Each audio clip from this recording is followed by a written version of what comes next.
Just like that, I'm back and turning on my fridge. Ain't no way to live, but it's the only way I know how. Welcome to Vermont Music Show, a place where Vermont musicians talk about Vermont music, hosted by myself, Will Andrews, aka Wolverine, and Mark Daly, aka Medela. Mark is currently dealing with the joys of having a newborn baby, so I will be flying solo today. In this week's episode, we will be talking with guitarist, singer-songwriter, and native Vermonter Reid Parsons. Reid first came on my radar a few years ago while listening to the Christmas album performed by local artists connected with the Meadowlark Studio. Her version of Have Yourself a Merry Little Christmas struck a chord with me, and I've included it on a few Christmas Spotify playlists ever since.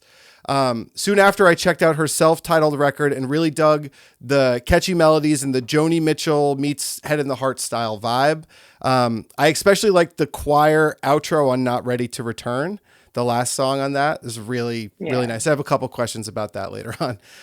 Nice. Reid recently came back onto my radar in the past few weeks as I walked in on Ben Collette at the Tank Studios in Burlington, doing some mixing on Reid's latest record, recorded live at the Tank a month or so ago, something like that. Like 2 weeks ago. Oh, cool. It was, really recent. Yeah, so I heard a few of the songs and was very impressed with the songwriting, the super clean takes, and Reid's voice control and delivery. I felt like Reid would be an awesome guest on this show, and here she is. So pumped to be talking with you today. Reid, welcome to the show. Thank you. I'm very excited to talk about music.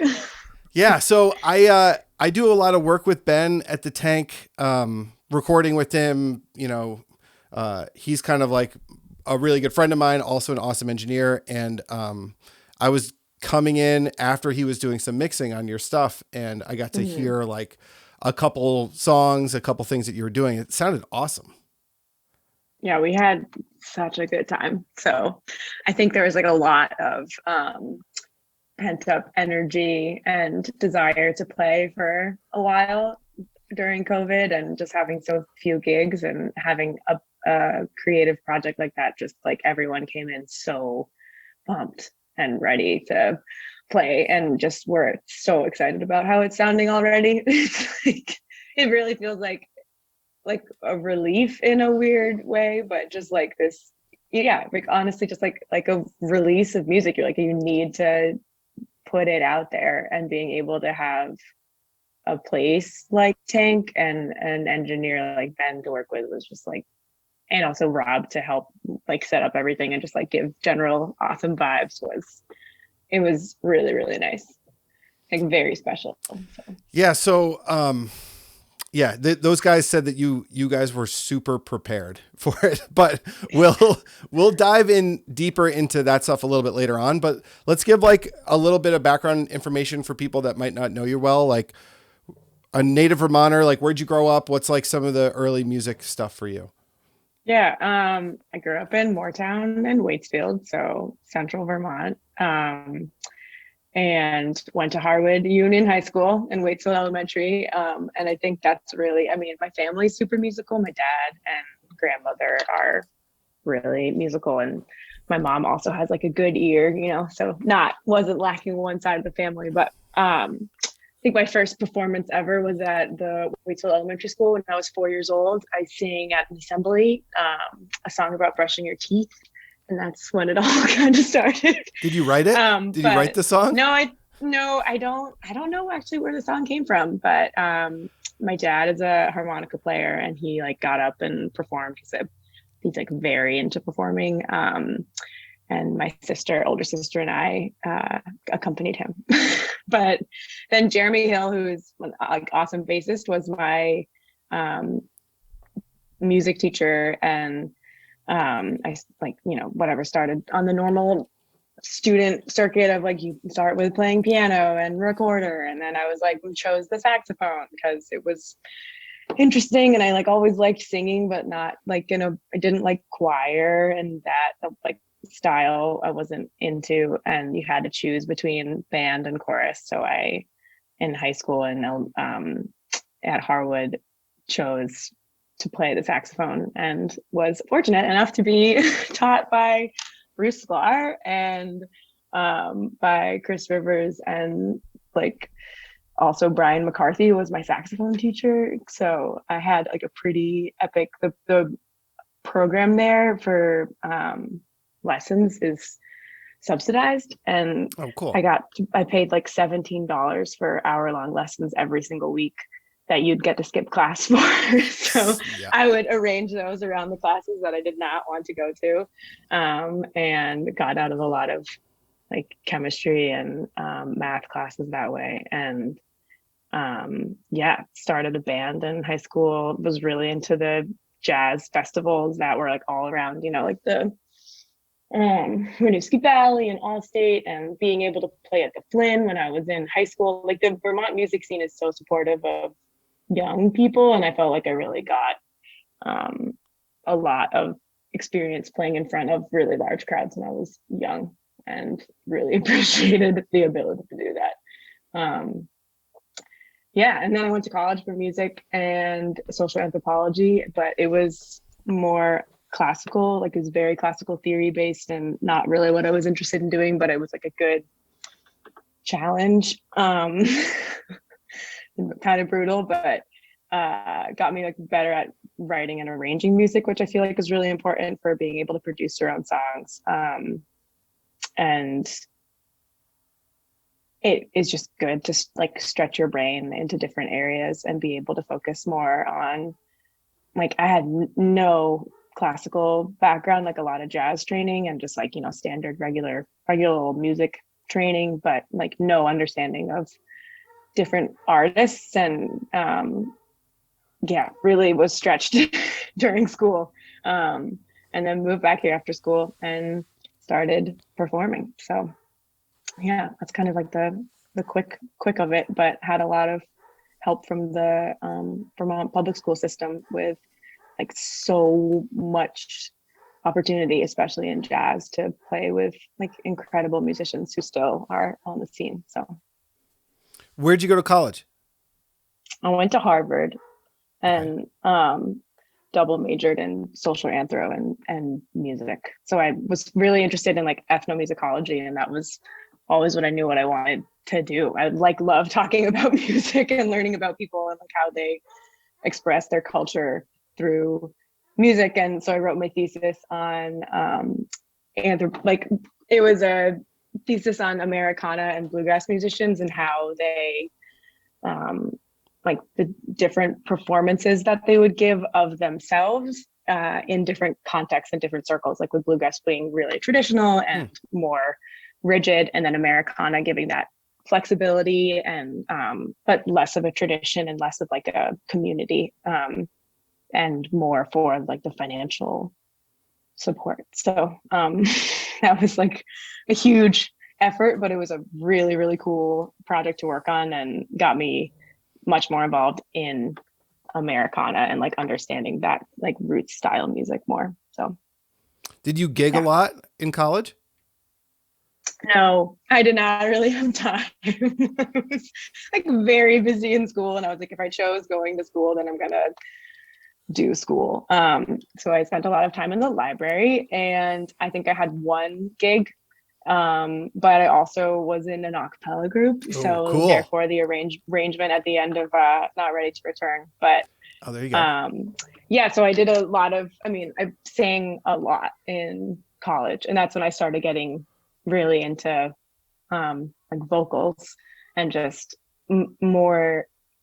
I always like when I was younger, I always thought that people who were singers like weren't real musicians, and that it like you didn't really need to have talent. It was just like something, or you didn't need to have skill. You just had to have talent. Like you were born with it, and that was what it was. And like you don't have to develop your voice. And fortunately, I learned that you do have to develop your voice, and it's a good idea too, because I sound much different than I did back then, and had like an incredible time arranging music and singing with other people. And I was in a 13-piece soul and Motown band, but like exclusively covers, and just like played a lot of parties, but did not do any like nothing for my music. I just wrote a ton of stuff and was kind of too overwhelmed to like figure out where you'd even begin gigging in Cambridge, Mm-hmm. and would like come home for the holidays and play shows at Radio Bean, but or like in Waitsfield, but never really did my own solo stuff. Felt much more comfortable with the whole group. So Did you sing lead with that Motown group, or did you guys all? yeah, we had three vocalists, and we would all like have different.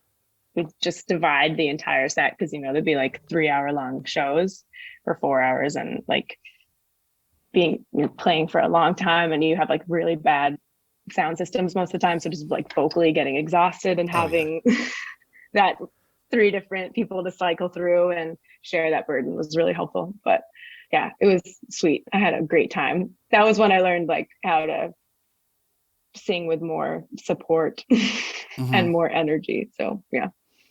That's pretty cool. And how to like put on a show. Yeah, right. That's what I was thinking.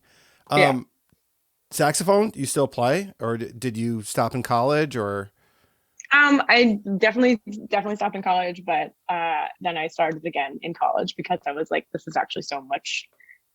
I spent so much time on it. It's all muscle memory. Like you obviously lose a lot with embouchure and pitch control and stuff, but like I can still play, and it's like really.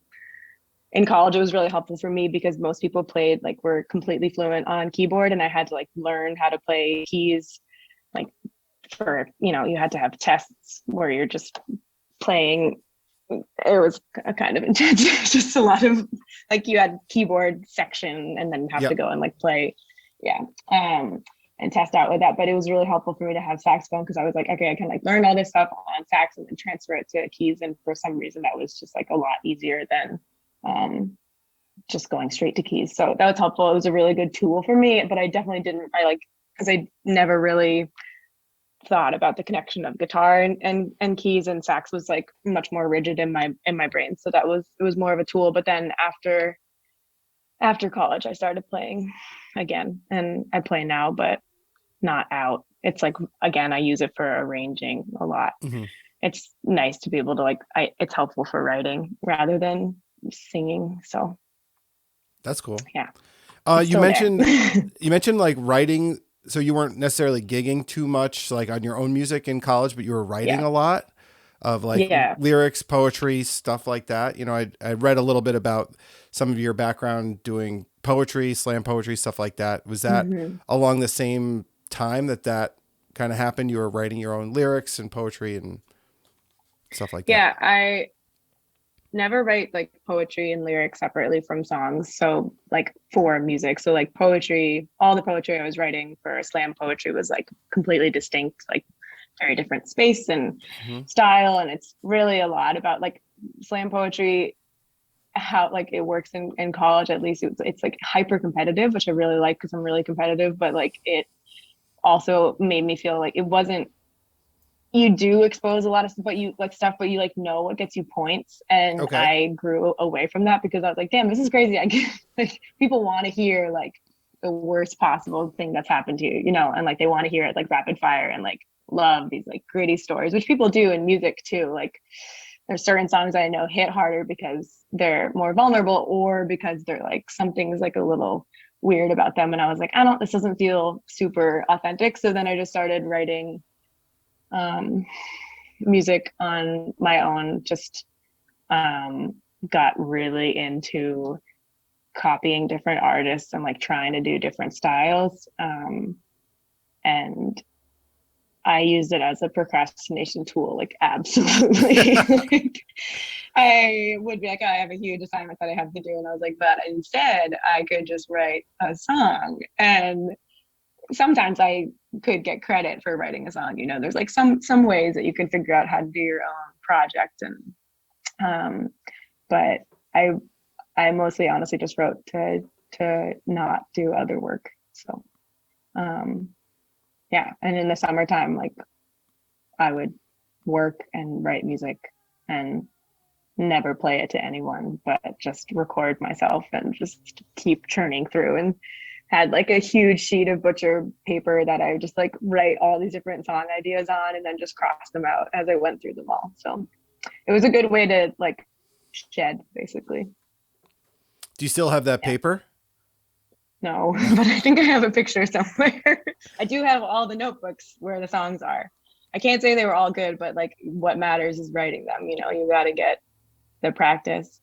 And it's weird because like you'll write, you know, some at that stage I was writing like 7 songs in like a couple days, and then you'd be like, oh, these are all kind of the same song, and then wait a week, come back to them and like synthesize the different points and pick and choose the good stuff from them and create an actual like able to be performed and proud of piece.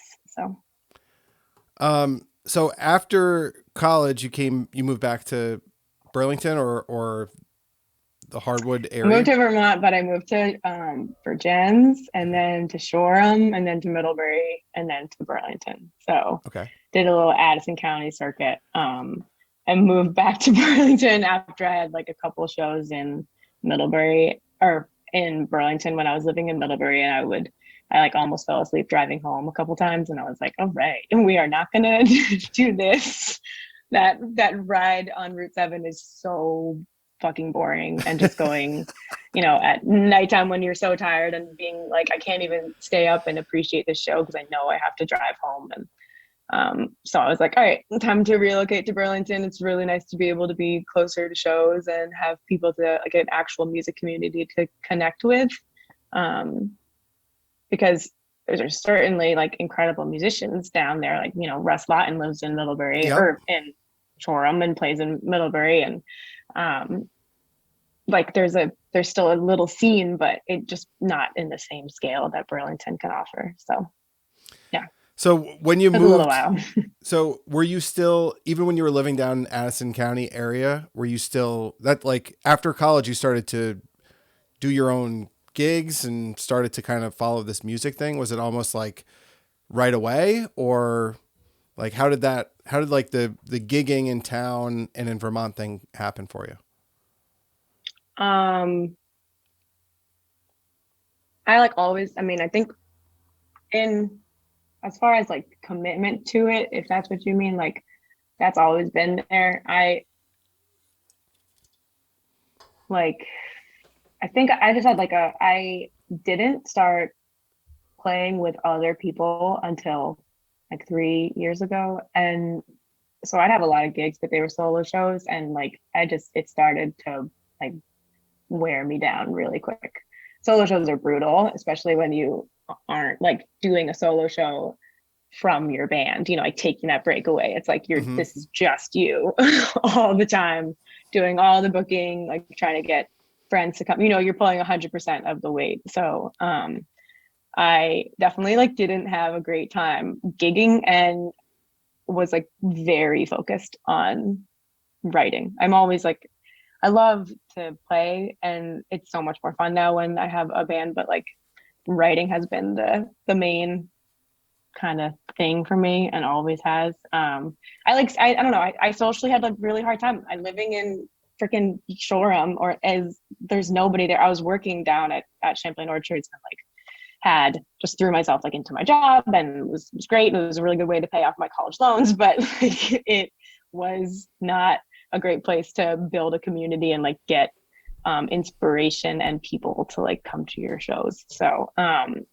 that was definitely a difficult time, but it was also when I learned about the competition that was happening for Meadowlark, and did a lot of like the Northern Exposure shows at Higher Ground back when they did those. And like just I was coming from this place, like a super competitive school, and where stuff was really tracked, and had a lot of friends going to like real jobs, you know, and it was difficult being like, I'm deciding to not do that. And so I was kind of drawn to anything that was like more structured and tangible in the music scene. So I was like, where are the competitions?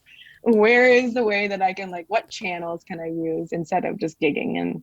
And they ended up actually being useful. So I wasn't sure if it was going to be like a crapshoot, but I ended up getting a free EP out of it. So it was a pretty good move. Yeah.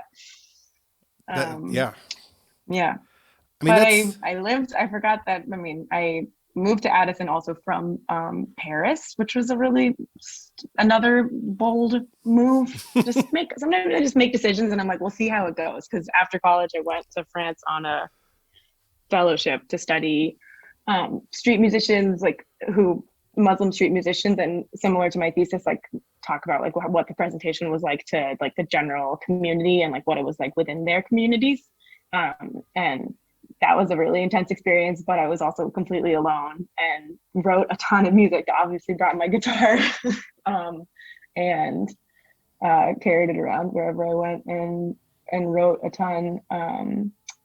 And then came back and was similarly isolated. So honestly, a lot of opportunity to write. I do my best writing when I'm completely alone. So yeah.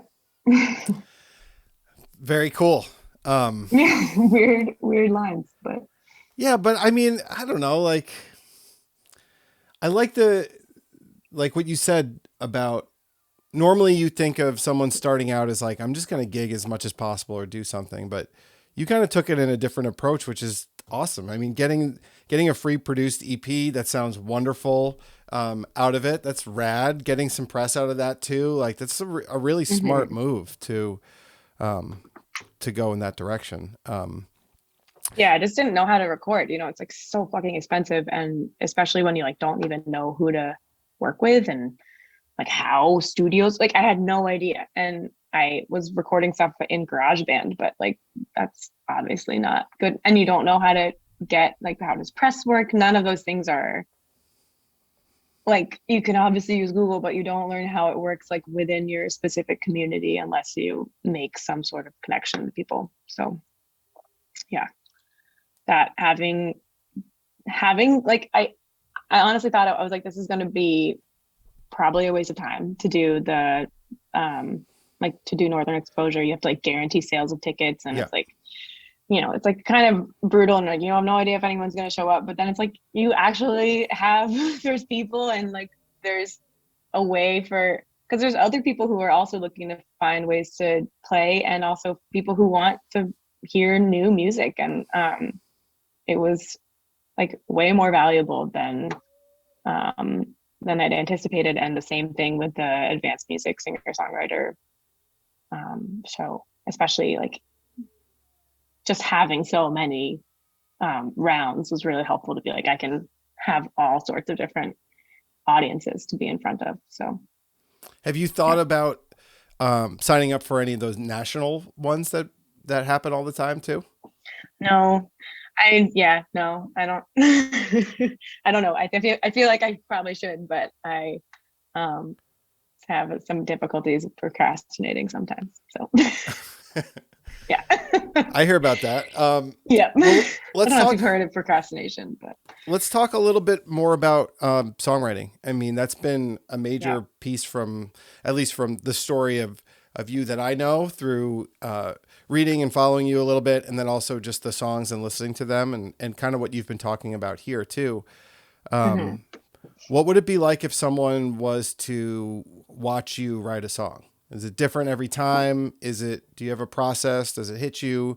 Do you have that butcher block paper that you're pulling stuff from? Like, what's that process like? There's like two big separate ways that it can start. And one is I haven't written a song in a while. So I'm like, you need to sit down and write because you're just stuck in a dry spell and got to do something to get going. Or it's because they definitely songs I feel like come and go in waves where it's like there's nothing, and then you're like, oh my god, suddenly like all this, like just something happens in your life where like you hear a song that's really inspiring and you're just like, all right, gotta go. But the other method typically is like I will be driving and I will think of something and pull out my voice memos and make a little quick recording, and then come back to that later that day or later that week when I have time and flesh it out, make a chord progression around it, and then just basically I use voice memos like really heavily, and I'll just record over and over again and keep listening because I forget. It sucks. It's the worst thing ever when you write something that's amazing and you like are not recording it. Yep, It's gone I know. forever. Like, there's nothing like it. So I will just like hit that button and record. I have like 35-minute long voice memos. Like my storage is like majority voice memos on my phone. And take the phone into the shower, like do whatever you need to have, like, I'll be like washing dishes and like still recording that voice note, like just in case like something pops up. But yeah, it's like there's a little snippet of a melody first, and then that oftentimes becomes the chorus, or it's either, the first line of the song or the chorus most of the time. Just depends on like where the chords feel like they should go from there. But it starts just with like a tiny nothing, and then will get fleshed out with the guitar. Like that next process is really important, and it's like making sure like I don't want to be reusing chord progressions that I like just have been ingrained in my body, and I like feel like I have like biases towards. And I also don't want to get like, I don't want to get stuck in, yeah, I mean, there's like those patterns, and then I don't know, yeah, it's difficult to explain, but I don't want to get stuck in the patterns of those same chord progressions. So I'll like make sure that I'm like writing stuff down, so I'm like aware that I'm like, oh, this is actually a very similar song to what I've written before, just in a different key, and like you need to kind of pull away from that. Or I don't want to like overly complicate things, which is like a tendency that I had in college when I was writing, like composing for classical stuff, and learned that a really helpful tool for me in college was, it was like, you can make something complex, but like don't go to the complicated. There's like a fine line between that, and slowing things down with the guitar is helpful to be like, you don't need this much fluff, or like maybe don't go to this key for the bridge. Like you probably could just like do the chord, like the chords in reverse order, or just like pick two of the minors that you like, and like not, and yeah, just keep your elements simple, and let them kind of breathe and speak for themselves instead of like going ham. So yeah. And then I mean, I'll write like half of a song, and then I will leave it for an eternity, and sometimes we'll never write the second half of the song and just repeat the first half. But yeah, I typically, it all just like comes out at once, and then I struggle returning to the song and completing it, because it just feels like, that feels so final, even though it's not, like obviously not, but there's only so many words that you can fit in there. And I think that's the bigger part, is like the story is finished at that point, and you really got to make sure like you are actually saying something, because like the song can be really good, and I know a lot of people don't listen to lyrics in the same way that I do, but like I don't want to write a song that has lyrics that don't actually mean something, or like that don't, eventually connect back. So how many songs have you written? Ever? I don't know. I have a briefcase next to my bed. That's my bedside table, and it has most of my songbooks in it. But you think like, yeah. Or like songs that you could perform, let's say songs that are in a performance repertoire. How many? I've like cataloged them recently, because I was curious about what that would be like, to see if like different ones that I would take to the band, or yeah. There's like, it's probably like, I think like the last time I somewhere between like 90 and 110 or something. It's like it just depends on if you want to like put energy into them. I know. It's like, there's a song, it's done. There's plenty of lyrics. It has all the things, but it's like, do you want to let it go, or do you want to just like be like, I don't know. Yeah. But you mentioned like almost like getting inspiration from someone, or hearing some type of music. And are there certain artists that you want to sound like, or that you're interested in sounding like, or writing like?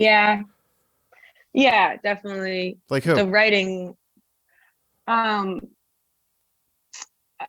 there's, I mean, so many different influences, but a big part with inspiration, I will come back, I promise, is like is live music, and just seeing what someone is able to do to a song that you've heard like a million times, but live. And like during the pandemic, it's been so brutal because you can't have that inspiration. And like it was hard to write, and it was hard to want to practice because you're like, oh, you don't see that person who's like way better than you, and you're like, oh man, I want to be able to do that too, or like just gives you that little idea for writing, and it's just not there. And that was really hard because I love listening to recorded music, obviously everyone does, but like there's it lacks something. And also you hear the song the same way over and over again, so you don't really get to like understand like where innovation can come into something that's really simple, or give yourself the ability to like make those hard decisions on what you want something to like, what you want the song to be, not just one version of it to sound like. Although like I'm pretty sure Neil Young would never sing any of his songs like the same way, and I love that because I'm like, your recording is not like the official this is what the song is, it's just one of the takes. So but people who I want to sound like, I mean, I've always been a huge fan of Brandi Carlile, and like specifically just the way she sings and the emotion that she's able to bring without it being like obnoxious and musical theatery, which like a lot of musicians tend to go into. But I don't like emulate her. I mean, I'm sure I do, but I don't intentionally try to emulate her vocal style much anymore. But her writing is incredibly powerful. And then just like recently, other musicians who I like listen to a lot of newer music because I'm interested to see what other musicians are creating and inspired by, and like in the similar genre and vein, like Sturgill Simpson and Jade Bird and Brett Cobb and Tyler Childers and Savannah Conley, like that very specific alt Americana genre is what's like particularly interesting to me. But I also like fucking love pop music, so I have like a special place in my heart for like Ariana Grande, and mostly honestly Ariana Grande, but like a couple other musicians who are just like literal like vocal, and Jasmine Sullivan, like people who are vocal fucking powerhouses that you're just like, those are the people who I'm like, okay, I would love to. I'm never going to be able to sound like you, but I would love to at least learn how you do your riffs and runs and break those down. So yeah, I definitely vocally am more inspired by like R&B styles, because like the other vocal, I feel like I learned when I was younger that I can do like an Americana country vibe pretty naturally with my voice, or like a bluesier vibe, but like, so that's not that interesting for me to practice. And I am much more interested in practicing like R&B and soul and pop vocals, but take more songwriting inspiration from, although like chord progression wise, a lot of R&B influence and soul influence, but lyrically, I'm much more attracted to like folk and country and like even pop country. Like I love the rigidity that it is forced upon those artists, and like how, because creativity really like absolutely comes from like constraints and like lack of resources, and they have such a limited thing that like you can only write about 6 different things with like 4 different chords. So seeing how stories can be spun without being like overtly punny or has always been really intriguing to me, because I'm like, oh, you're saying the same fucking thing that's been said for so long, but you're saying it in a way that's like really innovative or just like beautiful without being cliche. So yeah, that makes me think of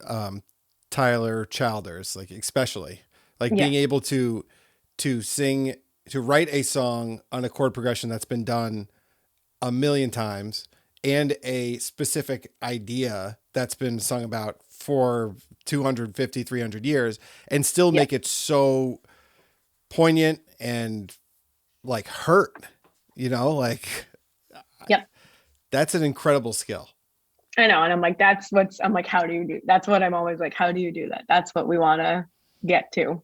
'Cause it's just like plain spoken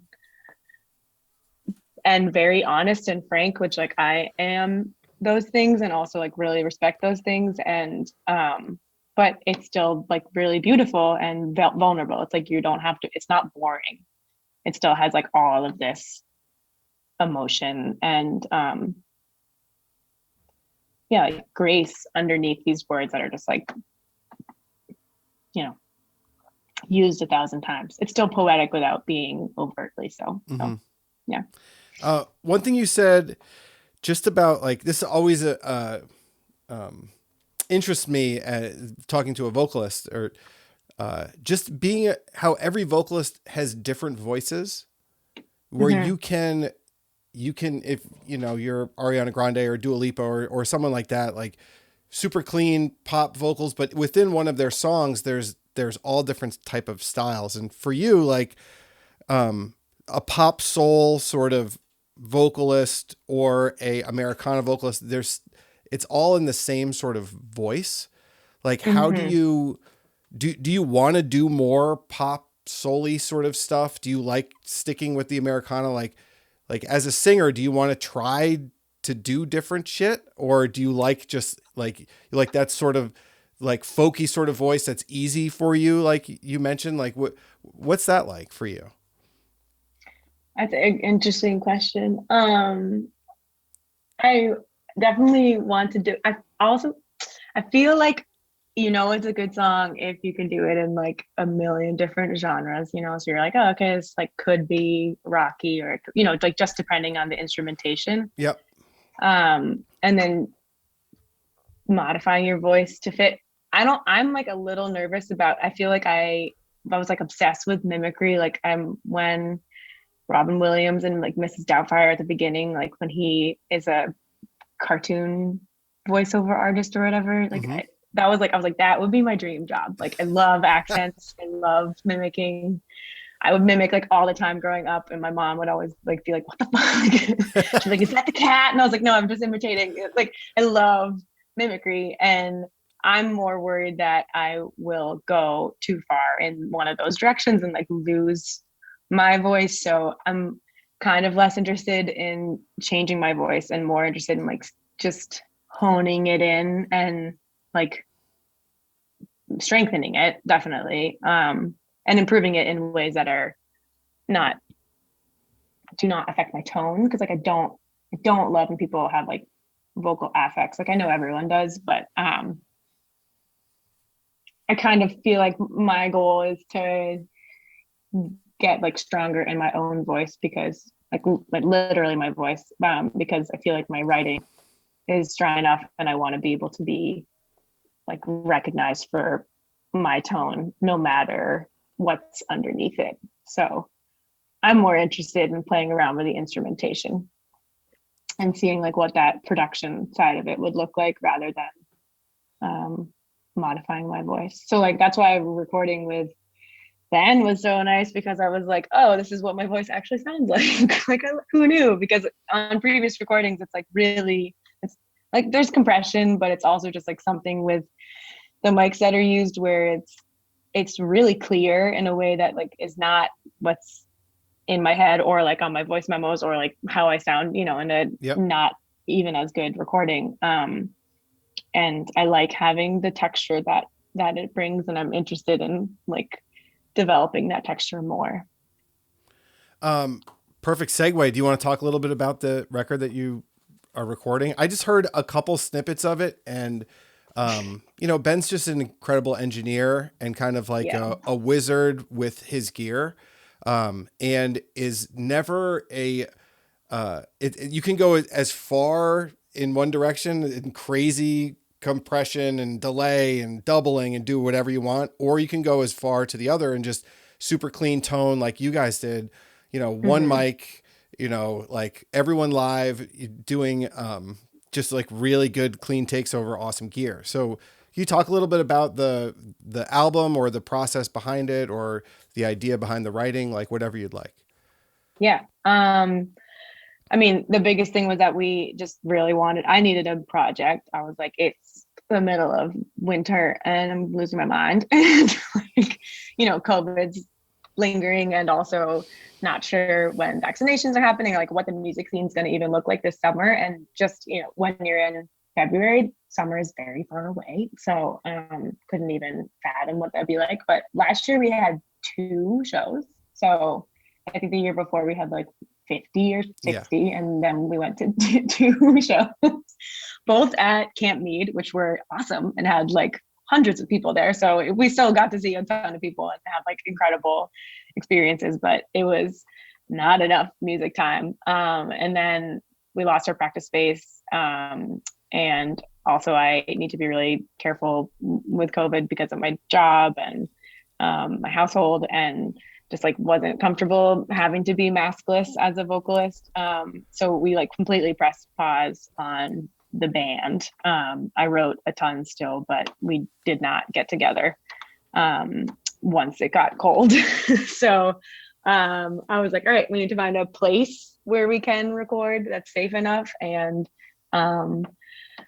someone who's talented, and Tank is the solution. Ben is awesome, and the space is incredible and also really large. So it gave us the opportunity to like be socially distanced. Like I was obviously in the vocal booth, but still all the guys could be separated out. And we just chose, I chose a cover song by one of my biggest influences, but it is a secret at right this moment, but that I like love performing and has really been it was like the song is like a really special song for me, and also just like an example of like a really good symbol of my time playing with just Steve, my guitarist, Steve Similarities. We were as a duo for like a year and a half before we started playing with our bassist and drummer, and had a lot of shows. And you play a lot of songs when they're 3-minute long songs with you and your guitarist, yeah. And this one always slapped. So we just did it with just us 2, and it was really special. And then recorded a couple other songs with the entire band with Luke and Trevor. And those were just like, we chose 2 songs that we had just been always really wanting to record, and then a newer one that we'd only played those couple times over the summer, because I always have this balance of like, you know, there's never enough recording time, and I have so many songs in the backlog, and it's like, you know, you want to record the songs that you've been practicing for a while and that you like are really good at and are fully fleshed out, but also they're not an example of who you are right now and like what point musically you're at. And so we tried to balance that out by having a newer song and then 2 older ones from a couple of years ago. And yeah, it was just it was so fun. It was such a blast. We got to practice in higher ground because we didn't have a place to perform. Right. Ben said that. Yeah. So that was sweet. It was very surreal playing to a completely empty room, or like full of just like stuff, but no people. And because we hadn't played together, so we had like for a while, so we had a really intense 3-hour rehearsal, and then we had like 2 more rehearsals at Tank, and just honed in on those songs, and fortunately hadn't forgotten everything. We gave ourselves a lot more time than we needed, which was really good to just get ready to go. And I talked to a couple of my friends who have recorded at Tank before, like the Worm Dogs and Honey and Soul, and I was like, let me know, like, what do I need to know about recording with Ben? Like, what's the vibe? What's his style like? Because obviously you can ask someone, but like they're maybe not like super honest, because you can't be honest about yourself all the time. And they were like, just come like super prepared. Ben's like really good, and you can like bang out a ton of songs really fast. And he's like very chill and like out of the way, but like it's up to you what you want to get out of this. And we're like, great, we're gonna come ready to fucking go. And just were there for an evening and recorded all of our songs, and felt really happy with the takes. So yeah, it was a very efficient and also very like real and fucking fun way to record music that like fits our style really well. and not having to track over different stuff, and like being all able to play off each other's energy was so nice. And I think we also just like especially vibed because we hadn't played together for so long, and just like we're so in love with each other and the music that we're making and like the energy of the room. So, and also like the way it sounds on your headphones, you're like, oh, this sounds so good. Yeah. Compared to a basement. So or like an outdoor show where you can't hear anything. So yeah, it was super fun and really just, yeah, it was just like so special. And I think we're gonna hopefully do some more projects soon, because it's it was just a really good way, and we really liked the sound and the energy that came out of it, and it's raw and real. And I love adding more stuff, but I really also appreciate being able to have a snapshot of like what we sound like at this point in time, Mm-hmm. like really sound like. And that's something that's like really special and feels more like it's like an archive. And yeah, matters. I like love playing with my band, and it's really special to me to be able to have a recording. So Are you guys going back and doing overdubs or anything like that, or is it done?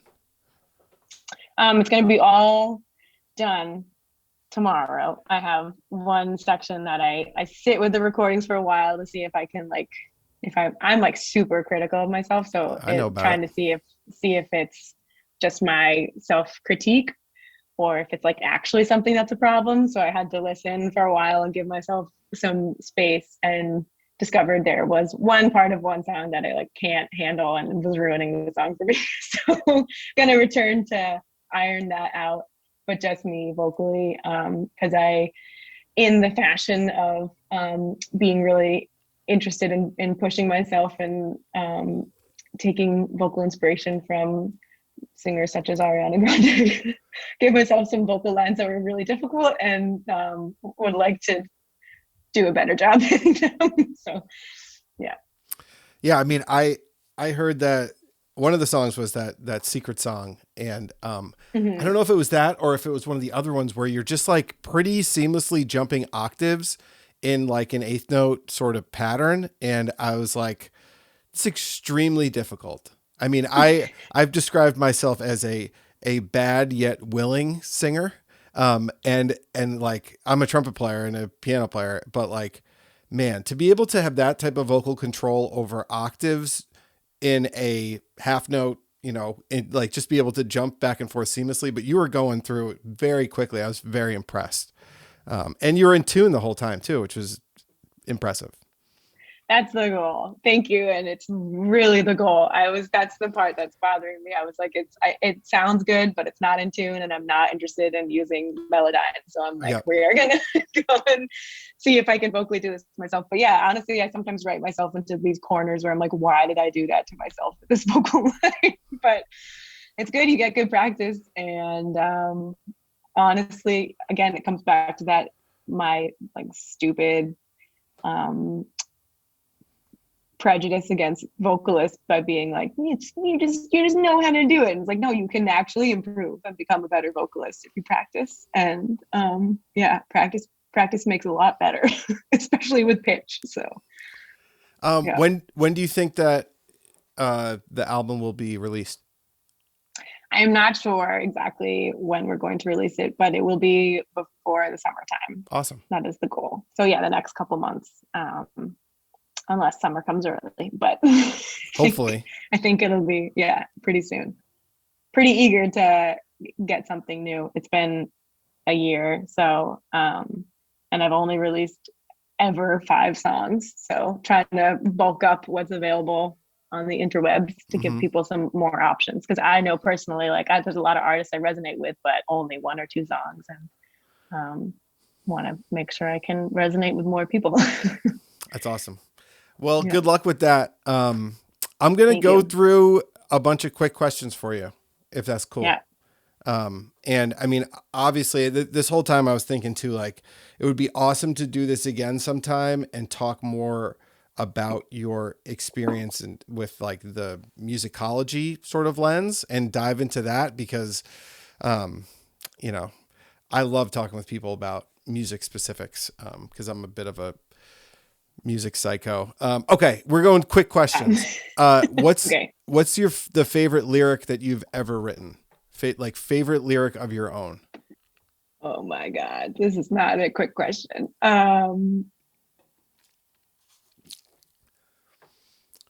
I Take your time. mean, lyrically, I really like the lyrics of Addison, that song that I wrote on my first EP. Um, I mean, I like, um, there's like in Dutchess County, you pulled over for gas and cheap caffeine. Oh, what a couple hundred miles drains from me. Like, I really like that line. And I also just, yeah, that line is like very tongue in cheek, like pissed off kind of about the world humor. And I feel like my personality came across pretty well in it. So yeah, that's up there. Have you ever done vocals for other people? Like, No, I've been in like a couple bands that like weren't technically my band, but no.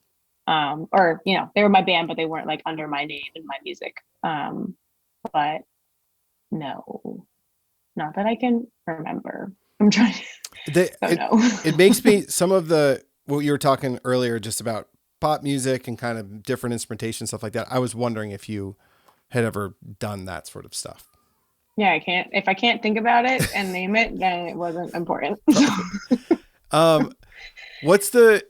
So similarly, like in your like life as a musician, like what's a favorite musical moment that you've had, whether it was like performing, being part of it, like some really awesome musical moment?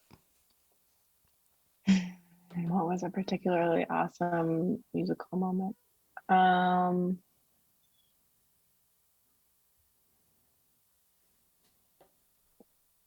Honestly, I mean, it's I've opened for a couple of musicians that it's just been like really cool to do that or like share the physical stage with, and that's like been really inspiring. But also like similarly, like I feel like some of my best musical moments have happened just like at the Skinny Pancake waterfront when it's hot and it's summer and it's late and it's your last couple of songs and people like still want you to be playing more and people are just stopped on the sidewalk like that, you know, and everyone just like everyone's so happy to be together and like the community aspect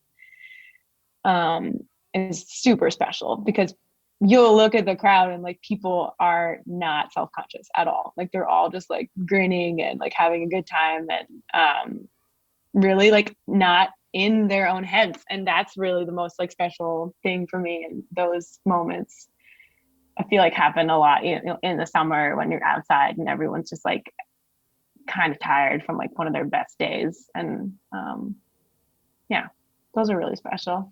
So that's cool. I mean, that's like, yeah. We've all been there. It made me think of the exact same thing playing down there at Jazz Fest. There's people like across the street on the little rock or the little hill over there and everyone's vibing like, that's good. Yeah, people are just so like they're so connected and so outside of their own inner worlds. Like it's really fucking cool. So what's your favorite non-musical sound? Oh, I love noises. Like so many. As a mimic too. Like oh my God. I know there's like too many to I really love the way that a can sounds or a jar when it has like some sort of liquid in it and you turn it upside down and you hit it. Like it's just like whoa, whoa, whoa, whoa, like really cool. Oh, I love it. It's anything like water is amazing, but like honestly, that noise gets me every time. It just has like these really cool resonances. If you happen to have like a shower or a bathroom that also has like some good sympathetic vibrations or whatever, like you can get some cool overtones going on and with a jar. Like a pickle jar or like if you're making chocolate milk, like those kind of things. Yeah. Yeah. That is awesome. That's the best answers. Yeah. The best, most I specific like answer. love sounds. There's some sounds that I'm like, fuck this, I can't handle this. Like people forks on a plate, but Oh yeah. That's yeah. But there's some sounds that are just like, you're like what? It just feels so good on your ears. yeah. Yeah. That's cool. Yeah. What's your favorite place you've ever been in the whole world? Ever in the whole world. I worked on a farm in France, in southwestern France, and there was this like church that had no roof and no windows, and that's my favorite place I think I've ever been in the world. And there was just all these tiny little flowers growing around it, and it's really deforested there, which is not good for their wildlife, but it makes for incredible views and just like rolling hills upon rolling hills with orchards stretching out, and like so familiar to Vermont, but so fucking different and so dry. I don't know. That was one of my favorite places. First one that came to mind. Your best like live music experience, like your favorite live show that you've seen. Oh my God. So many. I don't know, recent, like top of mind ones. Well, I mean, it's difficult because like festivals obviously automatically win. My sister used to live in New Orleans for like 5 years, and I would go to Jazz Fest every time, and just being able to go between all the different tents, like into the gospel tent where they're like misting everyone, and then over and you get to like see these insanely, it was crazy. Like there's like Casey Musgraves, and then there's like the freaking Earth, Wind and Fire, like, and like and Trombone Shorty, and you're like, what the fuck is going on? Like, where am I? There's like so many different music scenes going on. And then like recent, like locally, Kamasi, Washington at Higher Ground was like an insanely good show and blew my mind. So any show when you go out of it and you're just like, holy shit, like those are the kind of shows that I particularly love. And also Jason Ill at the Flynn was an epic show. The Flynn has had some great shows. Ben Harper one time, I loved that show, but I fell asleep, which is still a good show. Oh. But Ben Harper singing your sleep is not a bad way to go. Yeah, for sure. Yeah. I don't know. Are you like into gear? Kind of. Not like I'm not. I don't know. Depends on the year, but probably not. I honestly, sometimes I'm like, it's sometimes a thing that makes me like not want to be in music when a lot of guys start talking about gear. And I'm like, oh, here we are again, the boys and the toys. And I'm like, I just want to play the music, but I don't know, hit me. I was just wondering if you had a cool piece of gear that you have or that you want. I mean, I have a looper pedal. It was a huge thing to be able to get just like a super simple looper pedal for, it's really fun for vocals, just like running harmonies. But no, I don't really use like pedals or anything. I have a brand new to me Neumann condenser mic for my vocals. So that is a very nice piece of gear. That does what I like, which is capture sound as it is. Yeah. Do you record yourself? Yeah, I somehow figured out how to multi-track on just like my phone for a while, and then recently bought a computer. So now I have the ability to use actual software. What do you use? Yeah. I just use for this because I just got it. I'm using GarageBand, but I like to use, which I feel like people who are, anyone's out there listening, GarageBand do not be ashamed of GarageBand. It works. It's very powerful. Yeah. It does also the brand new GarageBand is crazy. How much control you have over like the different drum, like fake virtual drummers they have. It's wild. But I will probably end up using that for a long time because I don't know if I want to bite the bullet and buy something more expensive. I think I'm like at that point, I might as well go to an actual studio. Cool. So, who's a local musician whose music you like but you don't know personally? Oh, I mean, I don't really know a lot of people. I am very extroverted when I'm on stage, but I don't I don't know. I have social anxiety like all of us, but it's the pandemic has made it more difficult. Who is a particular person who I would like to get to know Clever Girls people a little more, Mm-hmm. and then just like all of them in the band. And I know they're no longer making music anymore, but now I'm blanking on their names. It's like my favorite album of Vermont in 20. Oh, Jupiter and Small Talker. Yeah. I can't remember the lead singer's name, but all of, Steph Wilson. yeah, Yeah. yeah. And like that was for a little while in Burlington. That was like definitely my favorite scene that was going on when they were playing. So, yeah. What do you suck at musically? Oh, a lot of things. What's the like worst thing? I'm like really bad at um I think I'm pretty bad at communicating to my bandmates musically. I think I have like a really different way of understanding song structure than they do, and that's been difficult. Like terminology. I think I have like come from a different background of words, and that's the most difficult thing is to talk about song structure without like time stamping is really difficult for me. What are you really good at musically? Mimicking.